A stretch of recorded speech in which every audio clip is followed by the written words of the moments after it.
So my name is Julien Pirou. I'm better known on the forums and community as Marzhin or Marzhin 93, which is not my date of birth, by the way. It was just the postcode of where I was living. Yeah, so I've been part of the Ubisoft Might and Magic team for 5 years now. Actually, it's been a long time. I joined the team. I worked actually for Ubisoft the first time doing the collector map for Heroes 5, the Dark Messiah map, which is really the moment where I met the team. And then 2 years later, I was pleasantly surprised to get an email from Erwan asking me if I wanted to join the team to work on Hero 6. So I jumped aboard the Hero 6 ship. It had actually been in development for 1 year with Black Hole, but I really worked on the level design, and it was a bit of a sink or swim kind of situation, but I learned a lot of things. And from there, actually, because for people who maybe know the campaigns I did as a fan, most notably for Heroes 5, the Legends of the Ancients, actually making maps and telling stories is something I really enjoy. So I harassed a bit the people at Ubisoft to be allowed to write the adventure packs for Hero 6, so Danse Macabre and Pirates of the Savage Sea, in which I actually brought back some old characters, or the Ashen version of these characters. And then I had the chance to actually have one of my pet projects being done for real, which was Might and Magic 10 Legacy. And now I'm working on Hero 7 from the start this time, so it's really cool. And but not as on Might and Magic 10, I was really the center of the project. This time I'm really working on level design and story, and trying to be the interface between the level design team and the story writer. And I'm writing 2 of the campaigns of the game as well. Okay. So could you explain in more detail what your job in regards to Hero 7 is? So yeah, basically what I do is that I participate to all the brainstorm meetings about the story. I make what I call, because I'm not sure somebody else calls it that, the level design guidelines, which are really a sort of drawing of where the castle should be, where the town should be, what could be the walkthrough of the map, that the level designers can use as a sort of reference when they build the levels. Sometimes they change it completely because, when you build a map, what you had on paper sometimes doesn't really work. But at least there's a starting point. And basically, I get the scripts from the writers, and I translate them into actual Heroes maps, and also give feedback to the writers themselves to say, okay, this part you're telling would not work in Heroes, it should be more like this, more like that. So, because sometimes, the writers forget that it's about taking towns and defeating armies, and they want to tell the tragedies of characters, and you have to tell them, actually, we cannot really show this hero putting a knife in the back of this other guy. They have to have armies meeting on the battlefield at some point, else it's not Heroes. So yeah, that's the kind of thing I do. And I'm also writing 2 of the campaigns. So I'm writing the Stronghold and the Sylvan campaign, the 2 S of the game. And so very different tones and speech as well, because orcs are a bit like Hulk speak, while the elves are a bit more poetic. But it's fun. It's a fun being able to write this very different kind of storytelling. It's very fun. Could you tell us more about the plot behind Hero 7? Yeah, sure. So Hero 7 takes place during the era of Duke Ivan of Griffin, and it's a key moment in the story of the Holy Empire when the Falcon dynasty dies, or it seems so. And the Griffin rises and become, as people know from the timeline, Duke Ivan wins at the end. The story is more how he gets there. And before we decided that the story would revolve around Ivan, is that after the big meta plot we had in Hero 6 with the angels and Faceless and Resurrection, Archangel Michael and all this stuff, it was a super big, epic, and I think it was a bit hard to follow for most players, to be honest. So we say, okay, let's go to something more like Heroes 4, actually, to have 6 different campaigns that are really 6 cool stories, but independent stories of great heroes of each faction. And we say, okay, so in which context could we have these stories?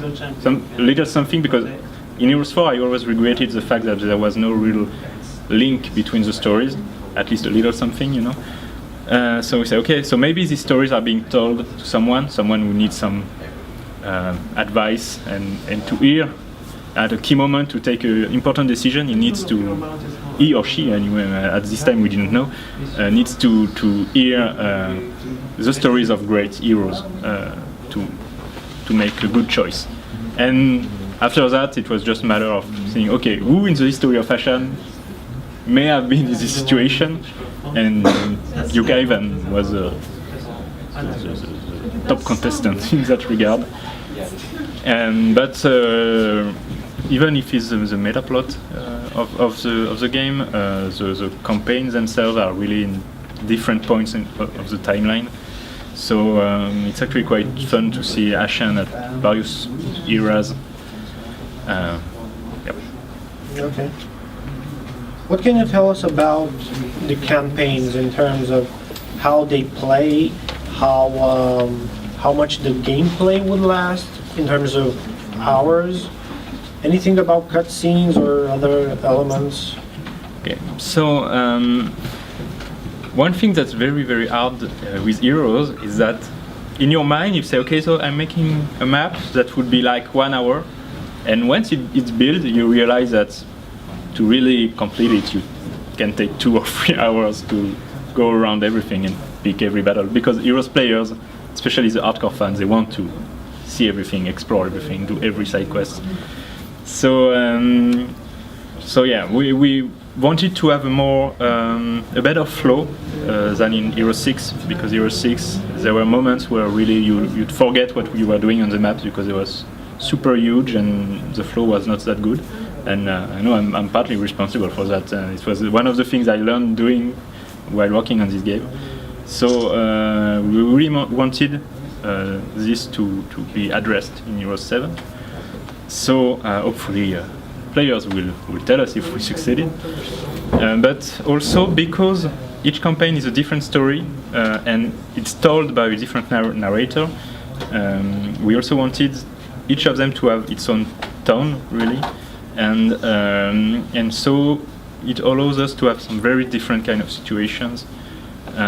So I can tell you, for instance, that one campaign is heavy on seafaring, a lot of sailing, and while another campaign is really is really epic with these huge battles and stuff. So yeah, I think it will be cool. Okay, sounds like campaigns will be diverse. Yeah. Okay, there are certain features that the community asked to prolong the lifespan of the game, like map editor, campaign editor, random map generator, modding tools, simultaneous turns for multiplayer, etc. Are they present in the vanilla version of the game? Okay, so you're basically eating all the points of the paper saying like you cannot talk about that right now. What I can tell is that map editor, especially after Hero 6, which was the Hero 6 map editor was a powerful tool, but it was not at all meant to be used by normal people. And I think Arno is trying to show me something, but I can't read it. Same turn. It's okay. Oh, that's nice. So it wasn't accessible to... Yeah, if you're not a game developer and 3D artist, basically you cannot do anything. So really, on Euro 7 we had the map editor as a project within the project right from the start. So I'm confident the final tool will be pretty cool. But I don't want to overpromise things. How this can end. And actually, one thing we can actually say is that sim turns are in, and they will be there right from the start. Simultaneous turns? Yeah. Okay. Oh, that's good to hear. And we also know that dual mode's in. Care to explain how it works and if there will be any ladder board or ranking system for it? Yeah, it will be really disappointing because I'm not a dual player myself, so I really didn't quite follow what we were doing in Euro 7 in that regard. So actually, I don't know the answer to that question. Okay. There have been people arguing how the newer Heroes games failed to deliver a good adventure map experience, saying that there were a few map objects that their representation tried to be realistic rather than iconic, and that overall the maps felt empty with little things to do. How did you approach these issues with Hero 7? So in Hero 7, for starters, we have more adventure map objects than in Hero 6, which is already a start. And we really worked on the scale of the view of the game, because Hero 6 was very close to the action, a bit too close actually. We had to spend a lot of time on decoration and making every rock and flower pretty, and actually that was a waste of time in a Heroes game, because Heroes should be really about a strategic map and this feeling that you're watching something from bird view. So that's what we are aiming for in Hero 7. It comes with its own challenges, because in 3D it's hard to have this very iconic feeling. A lot of people, for instance, are saying like, the hero looks too big. Yeah, but the hero is a symbol, it's a whole army, it's not just one guy on a horse, and you want to really see him or her on the adventure map. And at the same time, your buildings need to be consistent with if you have a mountain, and so it's a lot of headaches. So little by little we're tweaking it, and we hope to have a pretty good scale in the end. But there are a lot of buildings and structures that were missing and that I missed really as a map maker in Euro 6 that are back in Euro 7. For instance, we have a new version or incarnation, I would say, of the gatekeepers, keymasters kind of system, which is something super useful to control the flow of the map and have the player explore some secret parts and stuff like that. There are other examples, but the point is we really try to have more of these kind of buildings. So we know that Euro 6 was lacking in adventure map variety, and we are trying to be better in Euro 7, so yeah. Could you please tell us how Heroes will work? What will they be able to do? Okay, so as Euros fan know, Euro is leader of an army, so we are not yet still not going back to the Heroes 4 system of having heroes on the battlefield, but they can still cast spells, use might attack, use war cries if they are might heroes, so in that regard it's quite a classic thing. You can also send heroes without an army. In that case he moves really fast and you can use him for scouting the map. So basically you have these things that are there, and also we pushed a lot the structures on the map that you can destroy and rebuild, like for instance the bridges.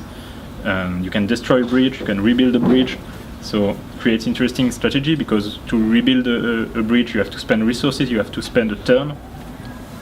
And we kept the area of control system from Euro 6, but it doesn't work exactly the same way, because you can actually destroy the enemy's forts and rebuild a destroyed fort to your own faction. So that's the kind of thing the Euro can do. You can plunder the enemy's mine, you can sabotage them. So yeah, we're trying to find some fun stuff to to do with your heroes, not just being a stat bonus to your troops, but also actual characters doing stuff.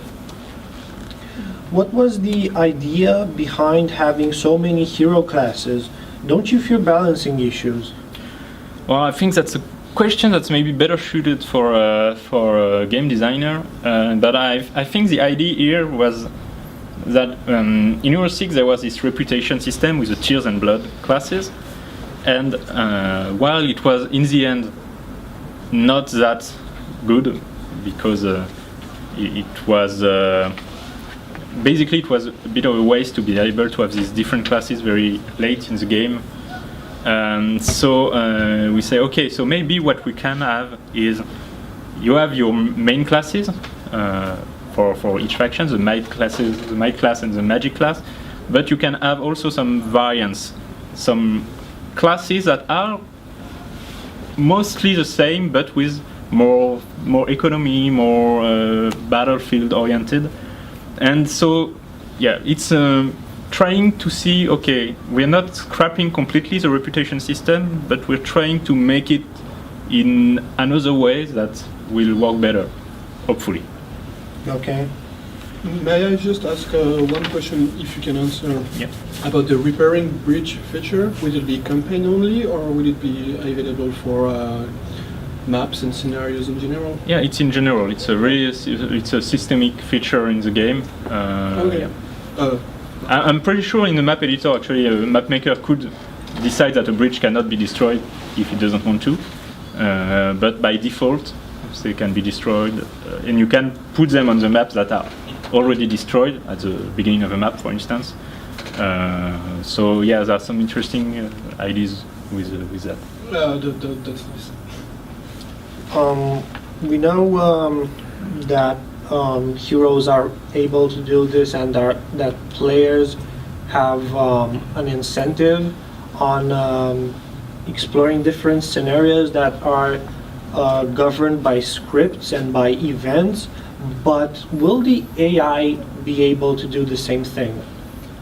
Well, here I'm going to put my trust in Ike, or chief engineer at Limbic. I is working on. So, yep, I'm I'm dodging the thing, putting the ball to him.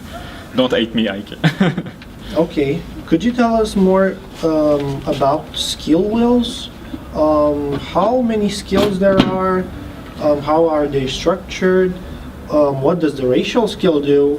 How are attributes distributed, and anything about prerequisites? Yeah, mainly. Well, again, I think probably the game designer of the game would give a better answer than I do. But the idea was to have a system that was a bit halfway between Heroes 5 and Heroes 6, in the sense that you still have this sense of progression on the wheel that leads you to ultimate ability, but it's a bit simpler, I guess, in terms of connections between the skills, because really Heroes 5, now we say, oh, it's a great system, but back then we were all, pulling our hair because it was explained nowhere how all these skills were related to each other, and this guy, I think called Aurelane, had to do this skill wheel in Flash where you had to see the connections. So we wanted something simpler than that. And basically each class has these 3 main skills that you see on the screen, because there are some little flames on it. I don't know if it will stay that way in the final game, but currently that's how it's shown. And you know that these skill paths lead you to the ultimate abilities. Or hopefully in the final game it will be obvious. And so you can at least see what are the recommended main skills of your hero and the other fields you can invest in. And you have several floors or steps for each skill that basically allow you to spend more points in some more specialized sub-abilities. So yeah, it's sort of a mix between Heroes 5 and 6, and of course because it was a strong feedback on the Shadow Council. We are also bring the option to have sort of old school system of the game suggesting you random skills when you level up. So that was a huge debate internally about random or not random, because some people like random, some people say it's anti-strategic not to be able to foresee what you will have. But you know, the community put a vote in the random side, so we say, okay, let's have both, and that's it. Okay, well, there's a question that people have been asking a lot lately. What does the main skill on the way the heroes are presented on the Shadow Council mean? What are main skills? Yeah, that's basically what I was saying. There's the three skill paths that leads to an ultimate ability. That's the three skills that each class has. That doesn't mean that they don't have other skills. Actually, they have, I don't remember how much there is, like 7 different skills. And yeah, these three main skills, if you invest enough points, it will lead to an ultimate ability. Okay, so they are not the starting skills of heroes? It depends on the hero. So they could be. Okay. Yeah. In regards to the magic system, we see that magic guilds are making a comeback. Thank God. Thank Asha. Sorry. But there are many. But are there any innovations or interesting changes in regards to the magic system? Again, I will probably give a bit of a vague answer. But one of the interesting parts, I think, is that each faction has a favored magic school, a forbidden magic school, and basically there's a mix of spells that you're pretty sure you will have if you can build a magic guild in this kind of town, and spells that you not sure you will have. And because some of the classes have an interest in skills that may not be one of the ones you will get for sure, that actually for some classes that means if you want to use it to the best, you have to go exploring and find the spell shrines and stuff like that, or go and pay a visit to your neighbor to visit his magic guild. So yeah, again, I think the game designer Xavier would have probably a lot of more interesting anecdotes and explain how the system was designed. But yeah, it's pretty close, I think, to the old heroes. But we wanted to have that the magic guild would not be something that is granted, and that you still have to go and conquer the map to get the spells you need, basically. Okay. What can you tell us about the economy and town development? Are there any differences between factions at this level? I think the differences are very much more present in Hero 7 compared to Hero 6 in terms of town tree. And one of the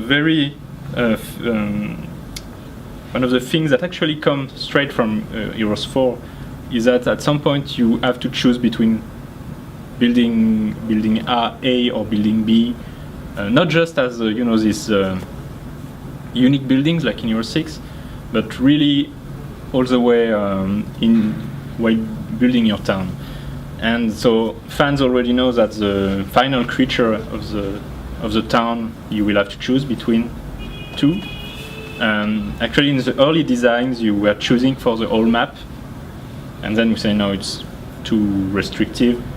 So let's limit it to choose for this town. So you can actually have both creatures if you build this structure in another town. And we're bringing back the governor system from Heroes 4, so you can assign a hero to be the governor of the city. So I know a lot of people on the Shadow Council have been wondering why the class description say, yeah, he has administrative skills and stuff like that. Actually, it's because it's a thing in Hero 7. A hero with administrative skill is the hero you will put as governor of the city, so that the city grows faster. And when you capture the enemy's town, you can destroy a level of his town.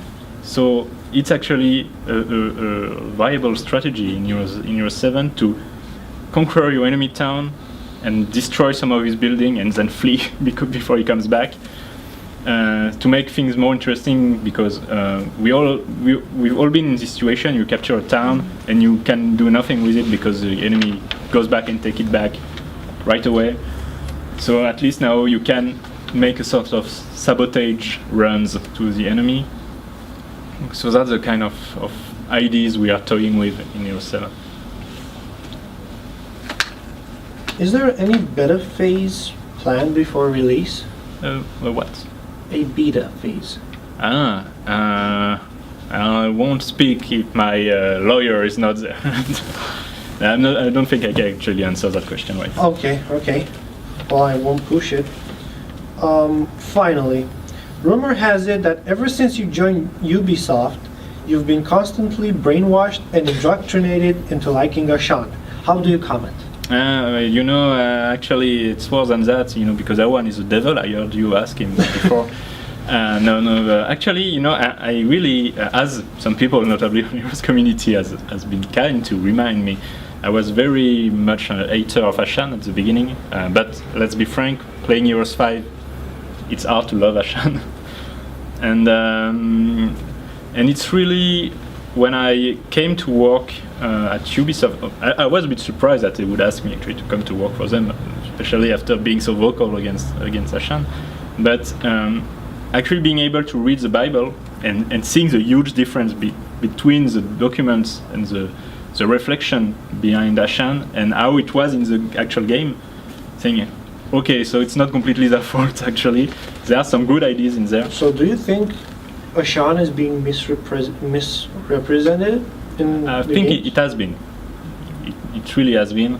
And one thing I really spent time doing when I joined was reading everything, every design documents for Heroes 5 or Dark Messiah, and seeing how these games evolved.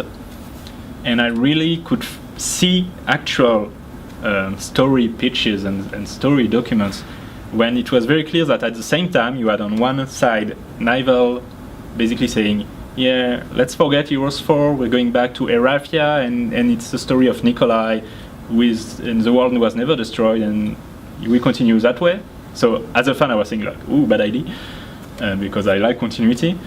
And on the other end you had the very early stages of Dark Messiah, back when it was supposed to be Might and Magic 10 actually, and it was, okay, so it's on Axios, in Beldonia, basically using some ideas they probably had from playing Might and Magic 9, or I don't know from where, but it felt like name dropping, like, yeah, so let's call it Axios and name drop some town names from Heroes 4 and say but it really didn't feel like proper world. So reading that, I could see why at some point they say, okay, let's make our own world and say this is a common world for everybody. And so yeah, but as I said, Nival had already started working with their own idea, which was more or less a sequel/remake of Heroes 3, which you can really feel when you play Heroes 5 actually, with Nikolai coming back as an undead, which is really King Griffonart coming back as a lich in Heroes 3. And so I think really in Heroes 6 started to really be Ashan, but it suffered from being a bit too much.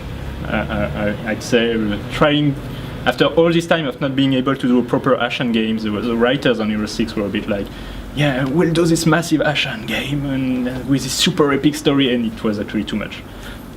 But I think that little by little, I hope with Might and Magic 10 a little bit with Legacy, and now with Heroes 7 we're trying, we're reaching the point where Ashan is being done properly, I hope. And I was, because when I started to ask Erwan, why not bring back this or that characters that make some references to, you know, Week of the Ancients in Hero 6 and stuff like that, and he was like, yeah, sure, go ahead, no problem. And I was actually surprised because I thought he would be like, no, but actually he was all for it. So it was pretty cool. And there are still some moments. I think I haven't played much of Duel of Champions, for instance, but I know that they were working on their storyline with the Herald of the Void. At the same time, we were building Danse Macabre and stuff like that. And there are moments where you feel like, yeah, we didn't really synchronize our plots there. But hopefully it will get better and better. And we continue to push to add more of the old universe, or the old universe feeling, at least in the games. And you know, who knows? Maybe I'd say it on the forum, but I'd love to be able to do a sort of bonus campaign for Hero 7 that would continue the ancient universe as a sort of side story, or really a fan service kind of campaign. And yeah, one has no objections to that, as long as I'm not trying to say that Asha is actually a robot. Okay. Excuse me, aren't you a bit concerned by the lack of flexibility of Ashen? Like, a lot of things are mostly you need a solid explanation for every change. Don't you think it could be a bit boring in the long term? Actually, I don't think so, but I can understand why some people would feel that. I know that in the old games, I was always a bit annoyed that, for instance, the orcs, in some games, they are like orange-skinned humanoids, pretty much like the orcs of Ashan. In others, they have pig faces, and in others, in Heroes 3, they are green. Why? Don't know. And that's the kind of thing that personally I dislike. I like when it's consistent. And so personally, the fact that the creatures in Ashan have a clear story explanation why they are here doesn't bother me. Actually, I think it's pretty cool. Some of these stories may be a bit weird, even for myself. I'm like, okay, why not? But for me, the problem is not the fact that there's an explanation shows that actually people have thought about this creature and what it means to have this creature. It's not like, okay, let's open the monster manual from Dungeons & Dragons and see what creature we could take and put in our game, you know. It's at least trying to find a reason for this creature to be in the game. So for me, it's a positive thing. But, it's not everyone's cup of tea, I guess. Okay. Well, thank you very much for the interview. Yeah, thank you.